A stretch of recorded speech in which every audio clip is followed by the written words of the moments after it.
Sir, I'd like to make a fourth installment to our popular action franchise.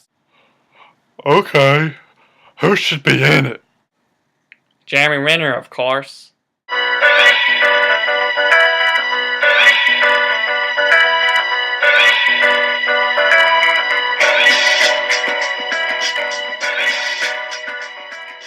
The Bourne Legacy. Now, The Bourne Legacy is, of course, the fourth installment to the Bourne franchise. It's not a sequel to Ultimatum. It's actually like a spin-off of Ultimatum because it does take place in the exact same time period as that film.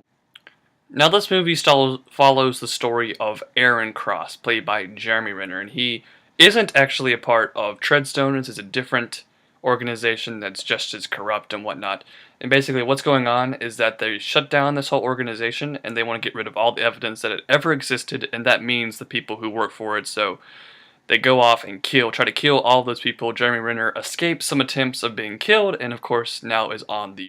Now this movie's getting very mixed reviews. I think people are, kind of like, no Matt Damon, it can't be good. That's not true. Jeremy Renner is very, very good in this role. I really like the guy as an actor. He's good in Mission Impossible. He was great in Avengers, and he was really great in this. I mean, look, he's right behind me. And I really like him in this movie. Paul Greengrass does not return for this movie, and in some ways I really missed his style. I definitely missed his style of how much action he puts into the movie. This movie, when the action's there, it's great and thrilling. But, it's like a 2-hour and 5-minute long movie, and I'd say at least an hour and 20 minutes of it are just talking and talking and talking and talking. Most of those talking scenes are pretty good, but there's just one portion towards the middle, latter half of the movie. I won't spoil what it is for you, but it just gets slow and not that interesting. I went to the bathroom during that time period, and, I didn't really miss anything. It just wasn't, nothing else was going, nothing really too important was happening, and it wasn't very eventful and exciting.